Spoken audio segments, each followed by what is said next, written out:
Bom, então, mais uma vez, boa noite a todos. Nós vamos continuar com os estudos do capítulo 15 do Evangelho segundo o Espiritismo, fora da caridade não há salvação. E nós vamos refletir, então, juntos sobre os itens 8 e 9 desse capítulo. Fora da igreja não há salvação, fora da verdade não há salvação. E eu lembro aqui a importância dos estudos anteriores sobre a máxima de Paulo de Tarso. Nós viemos estudando desde o início desse capítulo sobre as qualidades da caridade, segundo Paulo, e sobre a mensagem que ele nos transmite quando ele nos leva a refletir sobre esse preceito importantíssimo que é o fora da caridade. Não há salvação. E aí a gente verifica que Paulo coloca a caridade acima da fé, porque ele, em suas reflexões, conforme o item 7 desse capítulo, e seguidor dos ensinamentos do mestre, compreende a verdadeira caridade. E eu cito, ele diz que a verdadeira caridade está ao alcance de toda a gente e independe de qualquer crença particular. E ele faz mais, ele define a verdadeira caridade. Ele a mostra não só na beneficência, como também no conjunto de todas as qualidades do coração, ou seja, na bondade e na benevolência para com o próximo, né? Então, em cima dessa afirmação de Paulo, nós seguimos hoje questionando sobre os possíveis erros existentes na máxima ou nas máximas. Fora da igreja não há salvação e fora da verdade não há salvação. E o item 8 inicia assim: enquanto a máxima fora da caridade não há salvação se apoia em um princípio universal e abre a todos os filhos de Deus acesso à suprema felicidade, o dogma fora da igreja não há salvação se baseia não na fé fundamental em Deus e na imortalidade da alma, fé comum a todas as religiões, mas a uma fé especial em dogmas particulares, exclusivo e absoluto. E aí eu penso, dogma, o que são dogmas? O dogma da igreja. Então, dogma é um preceito, é uma causa delimitada, é uma opinião estabelecida, firmada, até mesmo inquestionável, ou seja, qualquer discurso ou ideologia de teor inquestionável é um dogma. E aí eu fui dar uma lida hoje, né, que falando assim, a português claro, às vezes a Paty me pega assim no pulo, né? Ela sabe que com os meus trabalhos, minhas coisas, eu às vezes não dou uma olhada, eu dei uma olhada lá, ela falou, Kátia, sua responsabilidade hoje. Aí eu falei, meu Deus do céu, vou dar uma lida lá, vamos lá estudar e ver. Eu peguei um livro do professor Herculano Pires, ele se chama O Sentido da Vida, e a página 120 diz o seguinte: devemos lembrar que a ciência também se baseia em dogmas, pontos firmados em sua doutrina de interpretação do mundo fenomênico, ou seja, não existe somente dogmas religiosos. Dogma é todo princípio fundamental de um sistema filosófico, científico e religioso. A diferença entre os dogmas da igreja e do espiritismo se funda na própria natureza de uns e outro. E aí o professor Herculano continua, ele diz, os dogmas do espiritismo são como os da ciência, fundados na observação e na experiência, e oferecidos à razão como conclusões lógicas a que se pode chegar para a interpretação dos fatos. Ou seja, são fundados na observação, no estudo, na experiência, vividos, colocados à razão para conclusões lógicas. E os dogmas da igreja são fundados em suposições e impostos autoritariamente a razão, diz o professor Herculano Pires. E aí nós falamos por quê? E aí nós conhecemos alguns dogmas da igreja, como os princípios de céu e inferno, né? Como a própria questão da salvação. Quem pertence a determinada igreja está salvo, quem não pertence não está salvo, né? Você é uma pessoa extremamente boa, mas não pertence àquela igreja, não tem nenhuma religião, então não é filho de Deus, então não está conectado com Deus, né? E isso são ligados a determinados princípios, suposições que não vão de acordo com a nossa razão, com a nossa inteligência, com a nossa maneira de pensar, né?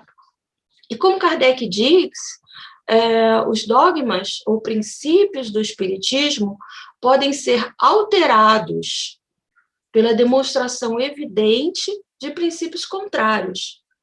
E nós conhecemos muito bem as palavras de Kardec, quando ele diz: se algum dia a ciência provar que o Espiritismo está errado em determinado ponto, abandone esse ponto e siga com a ciência. Por essas palavras, Kardec, no item 16 do primeiro capítulo da Gênesis, nos faz perceber a flexibilidade da doutrina espírita, que é baseada na observação, no estudo, na compreensão e interiorização, o que leva a uma fé que chamamos raciocinada, uma fé que não prende, uma fé que liberta, uma fé que conquista através da compreensão natural dos princípios de Deus e do universo. Nós não estamos aqui para falar mal da igreja, nós estamos simplesmente estudando essa máxima colocada por Kardec, né? E, enfim, né, uma fé conquistada através da compreensão natural dos princípios de Deus e do universo. Universo esse que evolui a cada dia, que cresce, que se expande a cada dia, que descobrimos, através dos nossos astrônomos, dos nossos especialistas, novo a cada dia mais, uma estrela. Assim como nós, espíritos em constante evolução, aprendendo sempre, revendo valores através das experiências que nós temos. E aí eu comecei a pensar e falei, observem esse exemplo, que para mim é uma coisa interessante, né? Assim, o universo corresponde ao conjunto de toda matéria e energia existente. Então, preste atenção na palavra conjunto. Então, o que nós temos no universo juntos, em conjunto? Nós temos planetas, nós temos cometas, nós temos estrelas, galáxias, satélites, nebulosas, enfim, né? Então, é um local imenso, para mim, infinito, né? No latim, a palavra universo significa tudo inteiro, tudo em um só. Quem é da minha época, estudou português, sabe que latim era obrigatório, ainda tem isso na cabeça, ou seja, tudo junto, em conjunto. Não existe conjunto sem união, sem respeito, sem paciência. Então, nós temos o exemplo do universo, do conjunto, do tudo em um só, do todo inteiro, né? Outro exemplo, nós pegamos a palavra natureza. Em todos os diversos usos atuais da palavra natureza, né, a gente pode fazer referência ao domínio geral de diversos tipos de seres vivos, como as plantas, os animais, e aí eu compreendo como uma natureza, como uma denominação generalizada dos seres vivos nos reinos vegetal, mineral ou mineral. Ou seja, o universo, a natureza, nos dá a importância já, nos dá o exemplo, só partindo assim, arranhando um pouquinho, tirando um pouquinho do pó sobre a ciência, da importância da união, da importância do todo, de estarmos juntos, né? Então, o universo criado por Deus, a natureza criada por ele para nosso uso e benefício, são descritos com adjetivos que, como um todo, conjunto, tudo em um só. Então, nada é separatista, nada no universo, nada é isolado na natureza. E a citação, fora da igreja não há salvação, ressalta a fé baseada, em preceitos de uma instituição religiosa que divide, que sanciona. Então, uma fé irracional, o que acontece? Ela gera o quê? Segregação cultural, apartheid, violência, e em outras proporções gera guerras. Guerra de poder religioso, guerra de poder territorial, etc. Então, a dita salvação da igreja, e aí a gente fala instituição religiosa criada por homens, falíveis, separa e não une. E com isso, nos afasta do princípio universal ensinado e exercido pelo Mestre Jesus, que é o amor e a compaixão. Aqui nós estamos falando do dogma, da instituição religiosa. Se a gente for no Livro dos Espíritos, na questão 886, Kardec fala assim para a gente: o amor e a caridade são o complemento da lei de justiça, porque amar ao próximo é fazer-lhe todo o bem possível que desejaríamos que nos fosse feito. Tal é o sentido da palavra de Jesus: amai-vos uns aos outros como irmãos. Então, somos frutos do amor, criados pelo amor do Pai e para o amor. E é isso que Paulo nos fala quando ele afirma que a caridade, a compaixão, vem antes da fé. A caridade e a compaixão estão em todos nós, independente da fé que temos. Ela pode ser acionada, independente daquilo que a gente acredita. E o que seria da gente, o que seria de nós, sem o amor, a caridade, a compaixão e exemplo do Mestre Jesus? Imaginem o mundo que nós temos com a passagem de Jesus, que nos deu o seu exemplo, a sua vivência, o seu amor, a sua compaixão, o seu legado. Imaginem o mundo se Jesus não tivesse passado por ele, por esse planeta que foi escolhido por Deus, para que Jesus encarnasse aqui, para nos ensinar, por causa das nossas necessidades.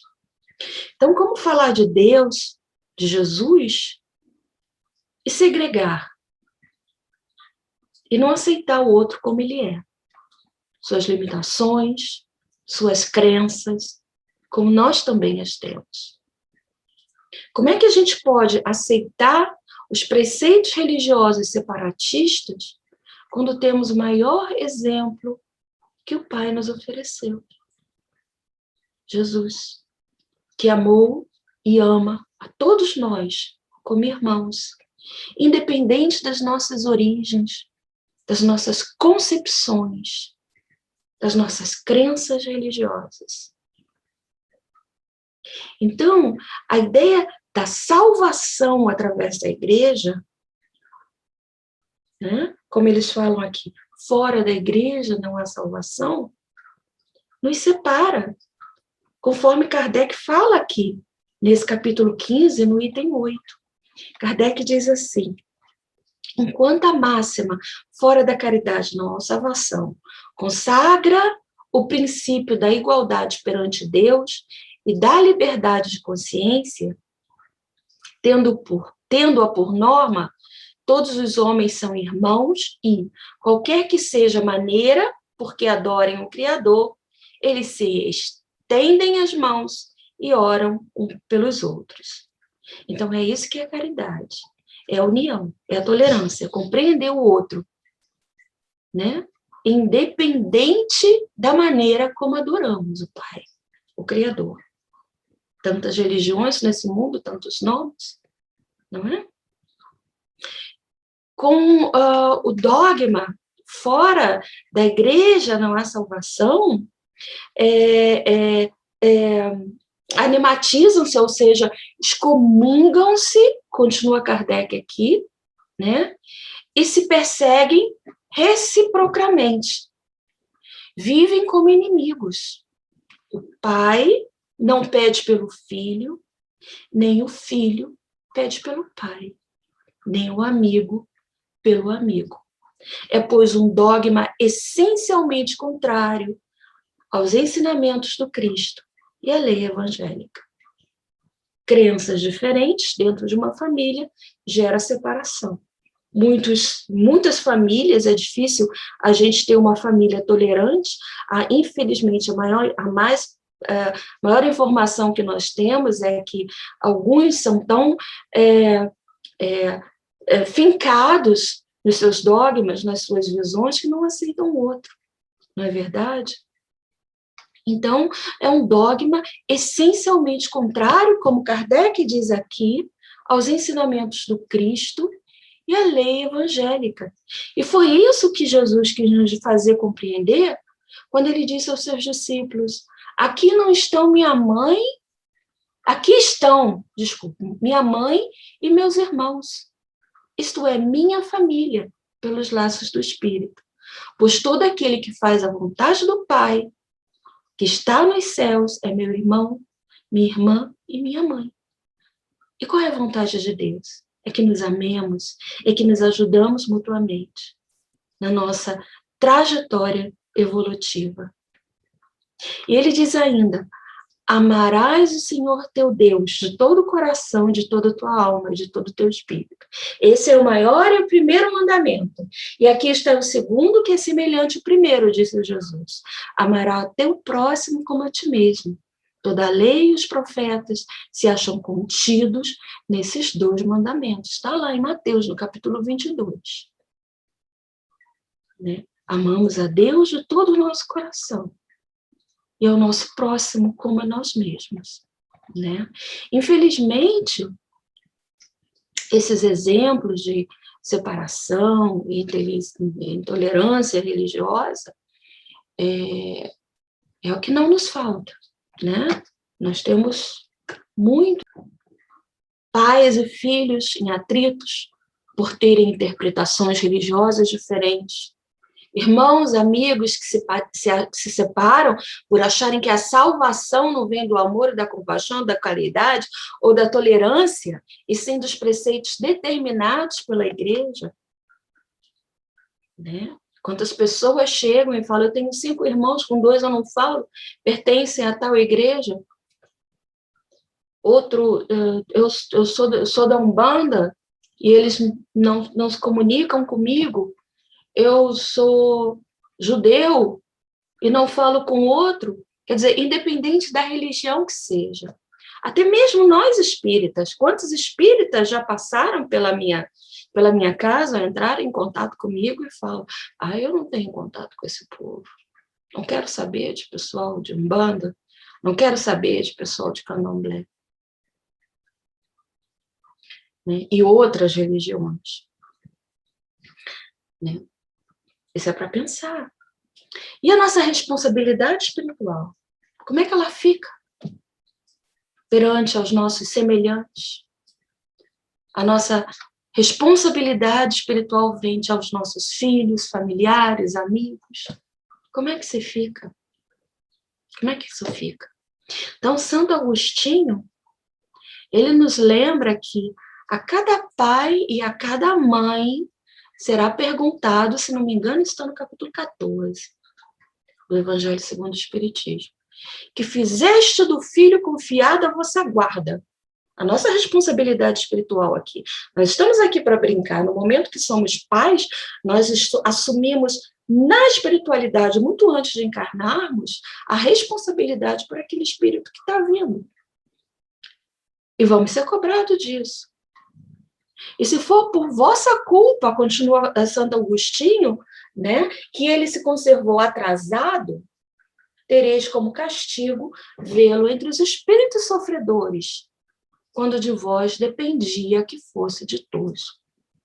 Então, meus amigos, nada mais forte existe e nada mais forte dói no nosso coração de mãe, pai, de pessoa, de espírito que ama o outro ou que assume uma responsabilidade para o outro, se descobrir responsável pelo sofrimento daquele, dos filhos daqueles espíritos que nos foram confiados. E Santo Agostinho continua e nos dá um conselho que não é só para mães e pais, é para os nossos semelhantes em geral, embora ele cite aqui mães e pais, e eles falem: mães, abraçai o filho que vos dá desgostos, e dizei convosco mesmos, um de nós dois é o culpado. Fazeis-vos merecedoras dos gozos divinos que Deus conjugou à maternidade, ensinando aos vossos filhos que eles estão na terra para se aperfeiçoar, amar e bendizer. É no lar que tudo se inicia. Um lar não segregado gera amor. É no berço que nós aprendemos esses valores. E voltando ao nosso ponto, né, aos nossos estudos, agora esse ponto principal, a igreja, a casa espírita, a sinagoga, a casa de Umbanda, são instituições criadas pelos homens. Ali se agrupam pessoas que se identificam com aquelas ideias ideológicas, religiosas, preceitos, né? E essas instituições, eu vejo assim, todas essas instituições, as igrejas católicas, protestantes, espíritas, né? Enfim, desculpa, espíritas não, as casas espíritas, né? A casa de Umbanda, a sinagoga, a mochê, né? Instituições criadas pelos homens, como eu falei, eu vejo como portas que se abrem e nos acolhem. E lá dentro nós aprendemos, e depende de nós, um caminho de ética, um caminho de moralidade, não de moralidade falsa, mas de moralidade ética, de postura perante a vida, perante Deus, perante o universo, perante o nosso mundo, né? Portas que podem nos levar a um caminho de crescimento, que podem nos ajudar a conquistar virtudes de acordo com o nosso nível evolutivo, mas jamais devem nos separar. Vocês conhecem casa de cômodo no Brasil, que a gente vai abrindo uma porta, entrando na outra, abrindo uma porta, entrando na outra? São as instituições religiosas. Todas elas nos levam a um caminho.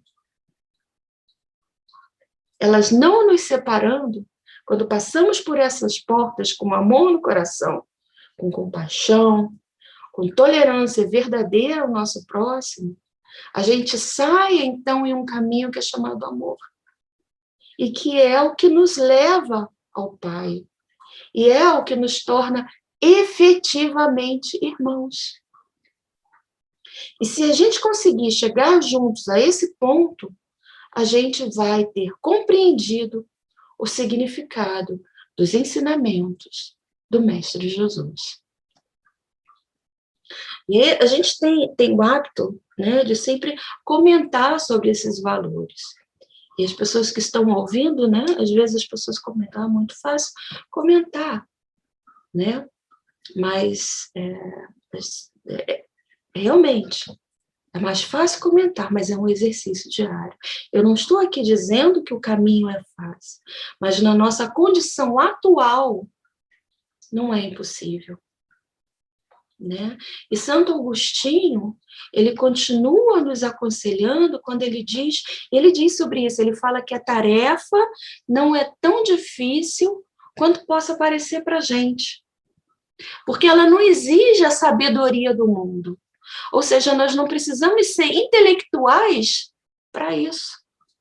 Nós podemos, o amor, a caridade, a tolerância, o agregamento, a empatia, nós podemos desempenhar sendo tanto ignorante como sendo sábio.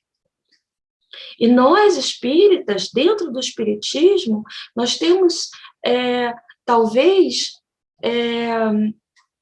uma facilidade de perceber isso, porque o espiritismo nos facilita esse desempenho. Ele nos coloca em constante contato para a gente conhecer a causa das imperfeições da alma humana. Ou seja, nós estamos através do nosso dia a dia, da nossa fé na doutrina espírita, da nossa fé em Jesus, da nossa fé nos ensinamentos de Jesus, o tempo todo lidando com as nossas imperfeições, lutando contra as nossas imperfeições. Quantos de nós fala, eu hoje mesmo falei com a minha amiga, ela fala, é uma luta constante entre eu espírita e eu pessoa, e é essa luta constante. Né? Então, desde pequenina, a criança, se a gente for pensar, manifesta os instintos bons ou maus que ele traz da existência anterior que ele teve. Né? E os pais, ao perceberem, devem trabalhar sobre isso. Né? Devem se esforçar para ajudar que os bons instintos se aflorem e os instintos negativos possam ser abafados, possam ser melhorados, transformados em instintos positivos, né? Porque todos os males que nós temos, eles se originam do egoísmo e do orgulho. Como eu falei, é no lar que se inicia o exercício do amor e caridade. Separatismo vem do egoísmo. E o egoísmo nos faz acreditar em quê? Que nós somos melhores que os outros, mais sábios que os outros, mais ricos, mais competentes, mais crentes, mais fiéis. A minha fé é maior do que a deles. E o orgulho nos impede de ver como nós somos verdadeiramente. Iguais a eles, imperfeitos, como aqueles que muitas vezes tanto criticamos. E se algum de nós estiver em condição um pouco melhorada, que estenda a mão para ajudar aqueles que ainda não conseguem compreender. Com quê? Com tolerância, com paciência, agregando e não separando. Né? E aí, a gente pensa que nós somos os donos da verdade. Né? Com tudo isso. Eu sei tudo, eu resolvo, tudo é meu, eu estou certo, ele não. E aí vem Kardec aqui no item 9, nos falar sobre a verdade. Fora da verdade não há salvação, como ele mesmo diz. Igualmente, como fora da igreja não há salvação, é uma citação exclusivista, porque não existe uma única religião, uma única seita ou uma única pessoa que tenha o exclusivo privilégio da verdade. Continua. E ele fala que homem pode se vangloriar de possuir integralmente quando o círculo dos conhecimentos se alarga sem cessar e as ideias se retificam a cada dia. A verdade absoluta é prerrogativa dos espíritos de categoria mais elevada, e a humanidade terrena não poderia pretender possuí-la, porque não lhe é dado saber tudo. Ela somente pode aspirar uma verdade relativa e proporcional ao seu adiantamento. Né? Então, toda verdade ela é proporcional ao nosso adiantamento, à nossa evolução. A verdade absoluta, ele diz aqui, é prerrogativa dos espíritos puros, da categoria mais elevada, e que a humanidade não possui esse privilégio, nós ainda estamos longe de possuí-lo. Mesmo que a gente se considere bom, quem de nós não tem rancor, não tem um dia de raiva, não tem ciúmes, né? Por menor que seja. Se a gente for ver o livro No Mundo Maior, de André Luiz, ele fala que nós não somos criações milagrosas destinadas ao adorno de um paraíso de papelão. Eu acho essa citação ótima.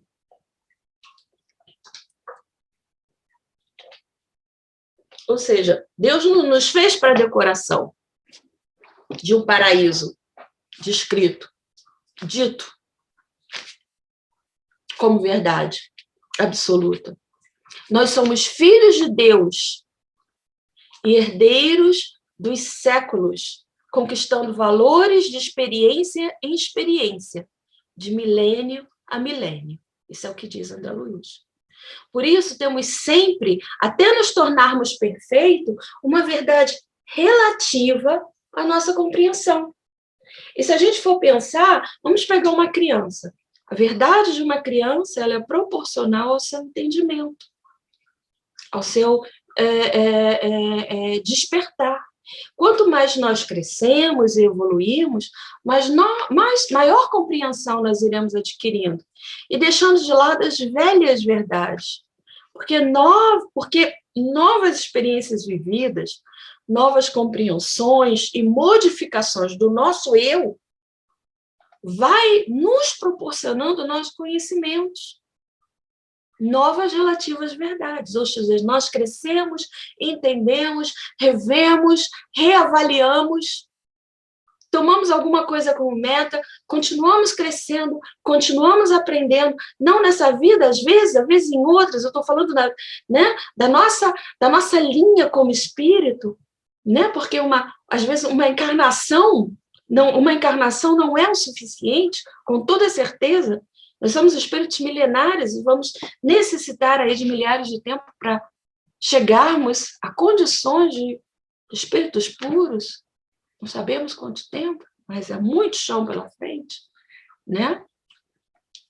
Então, é dessa forma que vai acontecendo, né? Até mesmo as nossas verdades científicas, o que acreditávamos naquela época, né, que eram verdades na área médica, na área científica, filosófica e biológica, hoje não são.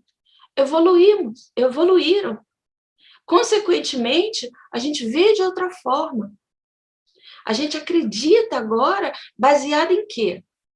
Em raciocínio, em fatos, em experiências, em vivências, né?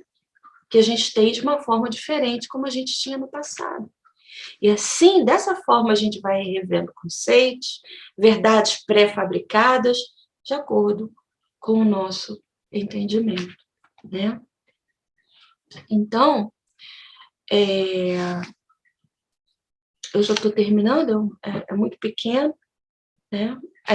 Emmanuel, na obra O Consolador, na questão 79, ele diz que a escala do progresso é sublime e infinita. Quanto mais crescemos, quanto mais aprendemos, mais revemos valores e as nossas ditas verdades. E assim continuamos nesse círculo de aprendizado e de descobertas, até a perfeição. Mas uma coisa os espíritos nos deixam muito claro: sem amor, esse sentimento que nos leva à atitude, à ação de amar, nada somos. O amor se demonstra e se exerce através da caridade, de todas as formas e variações. Segregando com orgulho, achando que o meu é melhor que o seu, nós nos distanciamos. E Jesus nos lembra que é a união, o amor ao próximo. Essa é a chave, esse é o caminho de chegar ao Pai, de nos transformarmos. André Luiz também diz, em Um Mundo Maior, uma coisa muito interessante. Ele diz, salvação é o contínuo trabalho de renovação e de aprimoramento. Então, salvação não é a igreja.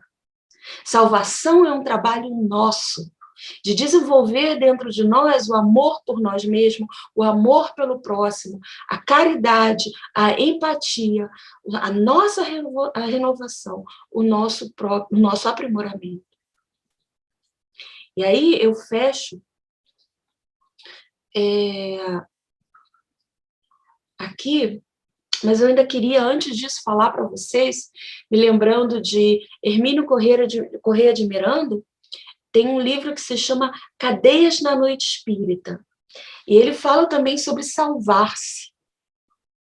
E ele fala mais ou menos o que o André Luiz fala. Ele fala, salvar-se é aperfeiçoar-se espiritualmente, a fim de não cair em estados de angústia e depressão após o trânsito da morte.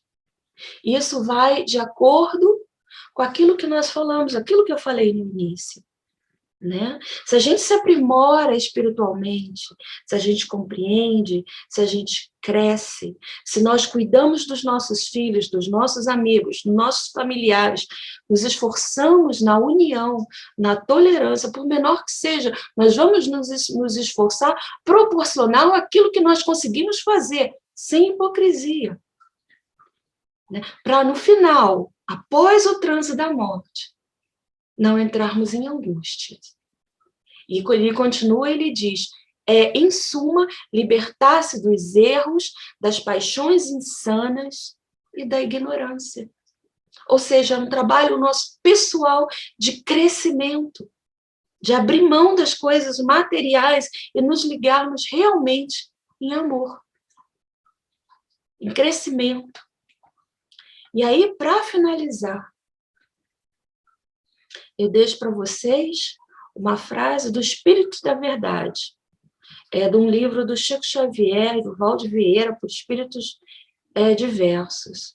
E ele diz assim, é por esta razão que, interpretando o conceito de salvar, por livrar da ruína ou preservar do perigo, Allan Kardec, no luminoso portal da doutrina, sua legenda inesquecível, ele colocou lá, que é, fora da caridade não há salvação.